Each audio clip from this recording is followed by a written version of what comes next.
আসসালামু আলাইকুম। আজ হচ্ছে থাইল্যান্ডের ৭ দিনের একটা ট্যুর প্যাকেজ আপনাদের সাথে বিস্তারিত শেয়ার করব। যেটা আমি সোলো ট্রাভেলার হিসাবে আপনারা কিভাবে কতর মধ্যে বাজেটের মধ্যে ৭ দিনের একটা ট্যুর দিতে পারেন। একেবারে A to Z পুরোটাই শেয়ার করব। প্রথমত হচ্ছে আমাদের একটা ভিসার প্রয়োজন। থাইল্যান্ডে ভিসা করতে হবে। তাহলে বিএফএস গ্লোবাল থেকে আপনি যদি ভিসা করতে চান সেখান থেকে তারা মানি রিসিপ্ট দিয়ে যে অ্যামাউন্টটা নিবে সেটা হচ্ছে ৳৪,৫৬০ হচ্ছে তাদের মানি রিসিপ্ট দিয়ে অ্যামাউন্টটা তারা রিসিভ করে নিবে। এর অতিরিক্ত ৫,০০০ বলেন, ৫,৫০০ বলেন যেটা এজেন্সি নিয়ে থাকে সেটা হচ্ছে ভিন্ন। তবে আমি মানি রিসিপ্টের অ্যামাউন্টটা এখানে শেয়ার করলাম।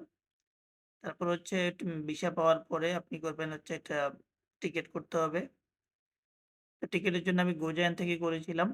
গোজায়ান থেকে আমার প্রায় ২৫ দিন আগে, আমার জার্নির ২৫ দিন আগে আমি টিকেটটা বুক করি, ক্রয় করি। যার কারণে আমার প্রাইস পড়েছিল ৩৬,৫০০ আপ ডাউন। ১ম আপনি ঢাকা থেকে যখন ইমিগ্রেশন শেষ করে রওনা দিবেন, বিমান ছাড়ার ২.৫ ঘন্টা পরে আপনি পৌঁছে যাবেন হচ্ছে সুবর্ণভূমি এয়ারপোর্টে। সুবর্ণভূমি এয়ারপোর্টে পৌঁছার পরে ইমিগ্রেশন শেষ করার পরে তখন থেকে আমি ডে 1 কাউন্ট করলাম। ডে 1 শুরু। ডে 1 এর ১ম এ আমাদেরকে একটা সিম ক্রয় করতে হবে। যেহেতু যোগাযোগের জন্য ১ম হচ্ছে সিম। সিম ৮ দিনের একটা প্যাকেজ যদি সিম নিয়ে থাকেন সেক্ষেত্রে ৳২৯৯ প্রয়োজন হবে। এরপরে হচ্ছে সিম নেওয়ার পরে আপনি সুবর্ণভূমি এয়ারপোর্ট থেকে যদি আপনার গন্তব্য হয় বিটিএস নানা, নানা প্লাজার আশেপাশে অথবা সুখুমবিতে, তাইলে ওইখান থেকে এমআরটি করে মেট্রো করে চলে যাবেন। এখানে সব মিলিয়ে ৳১০০ র কাছাকাছি মানে ১০০ বাত, ১০০ থাইল্যান্ডি বাত খরচ হবে যদি আপনি এমআরটি করে যান। আর যদি ক্যাব নেন অথবা গ্র্যাবের মধ্যে বুক করেন সেক্ষেত্রে ৫০০, ৬০০, ৭০০ এরকম থাইল্যান্ডি বাত লাগতে পারে। সেক্ষেত্রে আমি সাজেস্ট করব এমআরটি অনেক ইজি যাওয়া যায়। এমআরটি করে চলে যেতে পারবেন। এয়ারপোর্টের একেবারে নিচ থেকেই এমআরটি পাওয়া যায়। এমআরটি করে আমি চলে গিয়েছিলাম হচ্ছে বিটিএস নানা। বিটিএস নানাতে যাওয়ার পরে আমি আগে থেকে আমার একটা হোস্টেল বুকিং করা ছিল। এই হোস্টেলটা হচ্ছে চেক-ইন। চেক-ইন হোস্টেলটা বুকিং করা ছিল আমার। তো চেক-ইন এর মধ্যে যেহেতু এটা হোস্টেল ছিল যার কারণে কস্টিং তেমন বেশি ছিল না। কস্টিং খুবই কম ছিল। আমার ২ দিনের জন্য আমি বুক করেছিলাম। আমার পড়েছিল ১ দিনে ৳২৫০ করে। তো ১ম দিনটা আপনার হোটেল পর্যন্ত বুকিং করতে ইমিগ্রেশন শেষ করে হোটেল পর্যন্ত বুকিং করতে প্রায় টাইম চলে যাবে। আমি এখানে এই খরচের মধ্যে বিশেষ করে খাবার যে খরচটা সেটা আমি ইনক্লুড করি নাই। যেহেতু খাবারটা একেকজন একেক ধরনের খেয়ে থাকে। তো ওটা আমি একটা এক্সট্রা একটা অ্যামাউন্ট ধরে নিবো। সেই হিসেবে খাবার খরচটা এখানে ইনক্লুড করি নাই। আমার হোটেলে চেক ইন করতে প্রায় ৩টা-৪টা বেজে গিয়েছিল। যার কারণে ওইদিন আর কোথাও যাওয়া হয়নি। তবে সন্ধ্যাবেলা এমবিকে শপিং সেন্টারে গিয়েছিলাম। এমবিকে শপিং সেন্টারটা নানা প্লাজা থেকে একেবারে কাছেই ছিল। আর আমি যে হোস্টেল নিয়েছিলাম সেই হোস্টেলটাও ছিল নানা প্লাজার পাশেই। আর যদিও হোস্টেলের পরিবেশটা তেমন ভালো ছিল না, আমি কাউকে সাজেস্ট করব না ওই হোস্টেলে ওঠার জন্য। তবে যদি একেবারে কাছে থাকতে হয় নানা প্লাজার বা একেবারে সেন্টারে থাকতে চান সেক্ষেত্রে হোটেল চেক ইন যেটার নাম বললাম সেখানে আপনারা উঠতে পারেন। এমবিকে শপিং সেন্টারে যাওয়ার সময় আরো ২ একটা মার্কেট পড়ে। তো এখান থেকে বিটিএস থেকে এমবিকে শপিং সেন্টারে যাওয়ার জন্য বেশি খরচ পড়ে না। এটা ৩০ বা ৪০ বাতের মতো খরচ হতে পারে একজনের যদি এমআরটি ইউজ করেন। এটা হচ্ছে ডে 1 এর খরচ। তারপর হচ্ছে ডে 2 তেও আমার থাইল্যান্ডে একটা ছিল মেগা শো, একটা মেলা ছিল। বিভিন্ন কান্ট্রি থেকে এখানে মেগা শোতে এসেছিল। সেক্ষেত্রে আমি মেগা শোতে অ্যাটেন্ড করেছিলাম। এখানে চায়না, তারপরে সিঙ্গাপুর, ভিয়েতনাম, তাইওয়ান এ ধরনের আরো অনেকগুলি কান্ট্রি থেকে বড়, বড় যারা বিজনেসম্যান আছে তারা এসেছিল এবং তাদের কোম্পানির প্রতিনিধিগণ এসেছিল। ওইখানে আমি ঘুরে ওই দিনটা আমার ওইখানেই চলে গিয়েছিল। সেক্ষেত্রে আপনি চাইলে ব্যাংককের বিভিন্ন জায়গায় ওই দিনটা ঘুরতে পারেন। তা আমার যেহেতু থাইল্যান্ডে যাওয়ার এটা একটা অন্যতম উদ্দেশ্য ছিল। যে আমি মেগা শোতে অ্যাটেন্ড করব এবং এখানে বিজনেসম্যানদের যারা প্রতিনিধি আসবে, বড়, বড় বিজনেস যারা করে তাদের প্রতিনিধির সাথে দেখা করব, কথা বলব। এটা আমার একটা উদ্দেশ্য ছিল। সেইজন্য আমি একটা দিন ওই শুধু মেগা শোর জন্যই রিজার্ভ রেখেছিলাম। ডে 2 তে মেগা শো এখানে শেষ হলো। মেগা শোতেই পুরো দিনটাই চলে গেল। এখানে মেগা শোর পাশাপাশি আরেকটা তাইওয়ান এক্সপো আরেকটা হচ্ছিল। তাইওয়ান এক্সপোটাও ভিজিট করলাম। তারপর হচ্ছে ডে 3 ডে 2 তে যেহেতু আমার ২ দিনের হোটেল বুক ছিল, আমি ওই ২ দিন শেষ হওয়ার পরে ডে 3 তে আমি আর হোটেল বুক করি নাই ব্যাংককে। সেক্ষেত্রে আমি সকাল, সকাল চলে আসি হচ্ছে ফরচুন, ফরচুন রামানাইন একটা প্লেস আছে রামানাইন। রামানাইনে এখানে চলে আসি। রামানাইন এটার আশেপাশে হচ্ছে এটা থেকে একটু মানে কিছু দূরেই মৌচির টু বাস স্ট্যান্ড, যেখান থেকে আমি চলে যাব ক্রাবে। ওই প্ল্যানিং করেই আমি একবারে বের হয়ে গিয়েছি সকালেই। সকালে বের হয়ে রামানাইন মার্কেটটা ঘুরলাম। রামানাইনের পাশাপাশি ফরচুন মল আছে, ফরচুন মলও ঘুরলাম এবং দুপুরে খানা নাস্তা-পানি যা বলেন সবগুলো ফরচুন মলের মধ্যেই করেছি এবং এখানে বিভিন্ন আইটি প্রোডাক্ট বা আরো যা, যা আছে ওগুলো ভিজিট করলাম। ডে 3 তে দিন আমার চলে গেছে হচ্ছে এ ধরনের ২ একটা মার্কেট ঘোরাঘুরিতে। পাশাপাশি আশেপাশে কিছু প্লেস ছিল সেগুলো হেঁটে, হেঁটে ঘুরলাম। বাট ডে 3 নাইটে বলতে সেটা হচ্ছে আপনার মৌচি টু বাস স্ট্যান্ড থেকে আমি চলে যাব হচ্ছে ক্রাবি। সেক্ষেত্রে আমি এখানে একটা কষ্ট আপনাদেরকে দেখিয়ে দিতে পারি। সেটা হচ্ছে সুখুমবিট বিটিএস নানা থেকে মৌচি টু আসার জন্য আপনার কস্টিং পড়বে ৳১৫০। ১৫০ থাইল্যান্ডি বাত। আমি এখন যতগুলি টাকা বলবো সবগুলো হচ্ছে থাইল্যান্ডি বাত। তাইলে এখানে আমাদের কস্টিং পড়ছে হচ্ছে ৳১৫০ অথবা ৳২০০। আমি মিনিমাম কস্টিংটাকে এখানে কাউন্ট করেছি।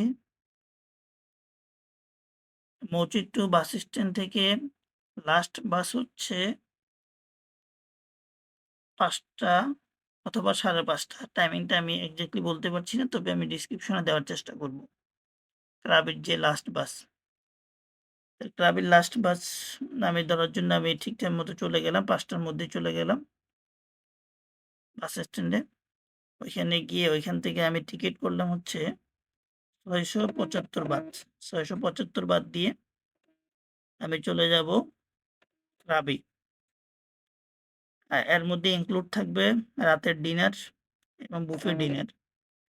পাশাপাশি হালকা স্ন্যাক থাকবে। হচ্ছে এটিকে ৳৬৭৫ এর অন্তর্ভুক্ত। তাহলে আমার ডে 3 র যে নাইট, সেই নাইটটা চলে যাচ্ছে বাসের মধ্যেই। তাহলে আমার সেদিনের কোনো প্রকার হোস্টেল খরচ বা হোটেল খরচ প্রয়োজন হচ্ছে না। এবার ডে 4 সকালবেলা আমি নামবো হচ্ছে মানে আমি নেমেছি ডে 4 সকালবেলা আমার গন্তব্য ছিল ক্রাবি। ক্রাবি বাস স্ট্যান্ডে নেমে সেখান থেকে আমি আবার টিকিট করে নিলাম হচ্ছে ফিফি আইল্যান্ডের জন্য। সেখানে শিপে করে যেতে হবে। তাহলে বাস স্ট্যান্ড থেকে তারা পিক করে নিবে। বাস স্ট্যান্ড থেকে তাদের গাড়ি দিয়ে পিক করে নিবে। এটা হচ্ছে আন্দামান ক্রুজ। আন্দামান আন্দামান ওয়েব মাস্টারের শিপে করে আমি চলে যাচ্ছি হচ্ছে ফিফিতে। ফিফি সেখানে যাওয়ার জন্য আমার টিকিট কস্ট পড়ছে হচ্ছে ৳৫০০ এবং তারা বাস স্ট্যান্ড থেকেই পিক করে নিয়ে যাবে সেজন্য 500 বাদ টিকিট পড়েছে। অথবা যদি কাউন্টারে ওইখান থেকে ফেরিঘাট থেকে টিকিট করতাম সেক্ষেত্রে হয়তো 400 বাদ পড়তো। তো যেহেতু অনেক লং জার্নি ছিল সেক্ষেত্রে আমি আর কোনো প্রকার হ্যাসেল না নিয়ে তাদের একেবারে প্যাকেজটাই নিয়ে নিলাম। এখান থেকেও প্রায় 2.5 ঘন্টার মতো সময় লাগবে ফিফি আইল্যান্ডে যেতে শিপে করে।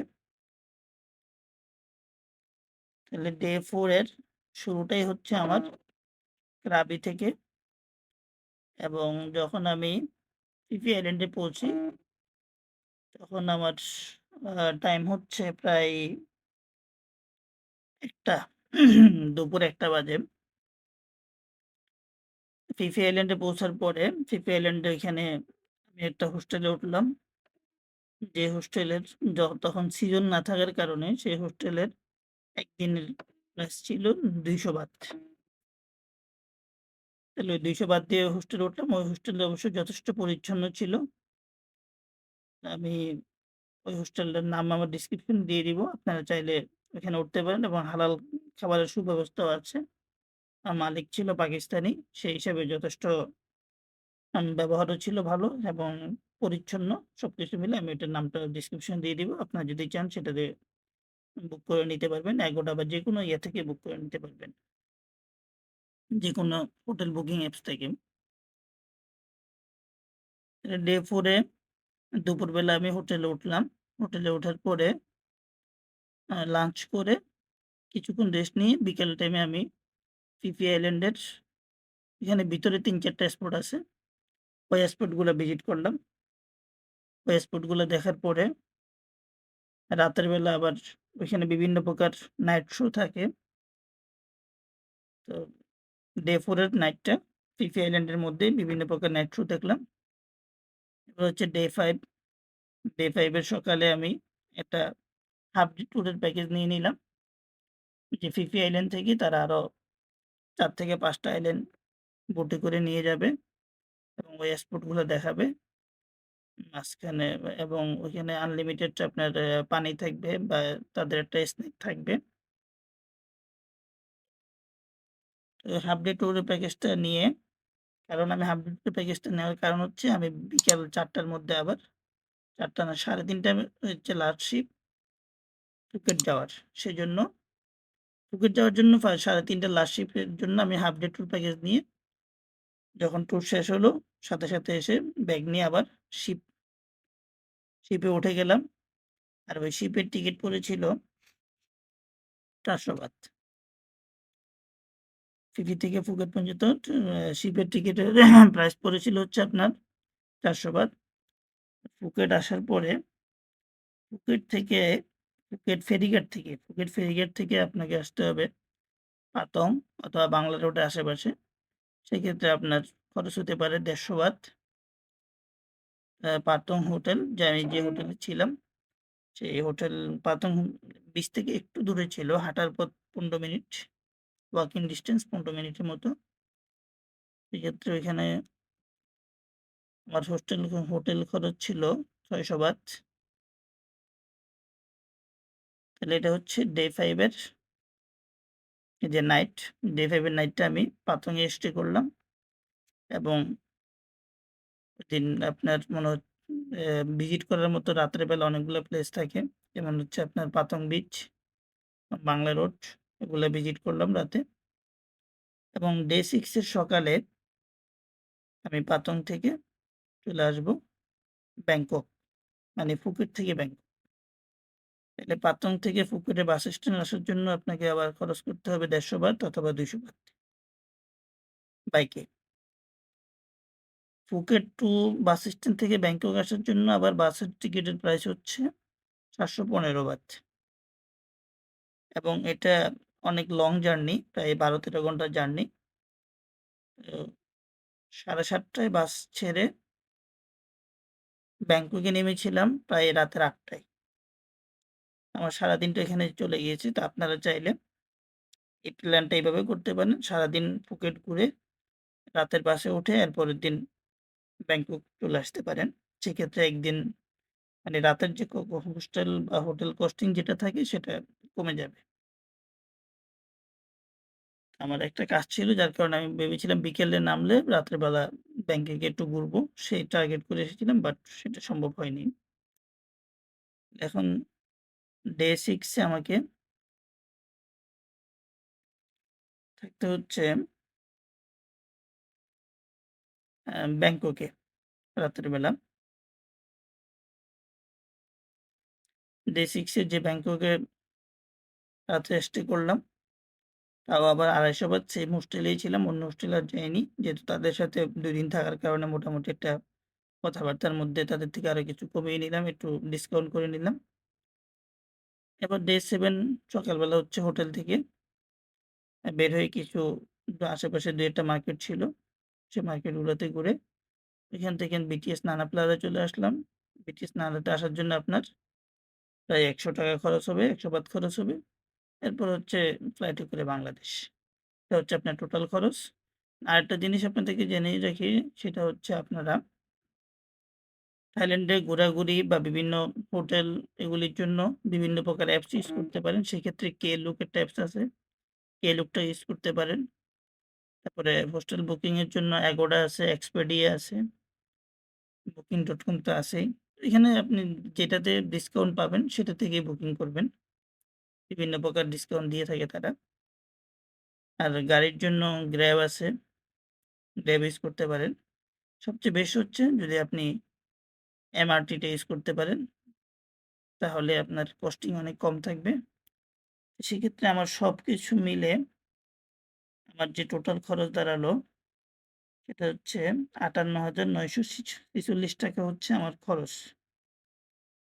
এই ৬-৭ দিনের যে খরচ সেটা হচ্ছে ৳৫৮,৯৪৬ শুধু খানা খরচ বাদ দিয়ে এবং টুকটাক গাড়ি ভাড়া মার্কেটে যাওয়ার জন্য যে গাড়ি ভাড়া ছিল এই টুকটাক গাড়ি ভাড়া বাদ দিয়ে ৳৫৮,৯৪৬। তাহলে সেক্ষেত্রে আপনি চাইলে আরো এডিশনাল ৫,০০০ বা ১০,০০০ এড করতে পারেন আপনার ট্যুরের সুবিধার্থে। খানার প্যাকেজ অথবা বিভিন্ন স্পটে যাওয়ার জন্য যে খরচটা, সেই খরচটা এড করলে আপনার একটা মোটামুটি বাজেট পেয়ে যাবেন থাইল্যান্ড ঘোরাঘুরি করার জন্য। সবাইকে ধন্যবাদ। আমার চ্যানেলে যদি নতুন হয়ে থাকেন তাহলে অবশ্যই সাবস্ক্রাইব করে পাশে থাকবেন। আসসালামু আলাইকুম ওয়া রাহমাতুল্লাহ।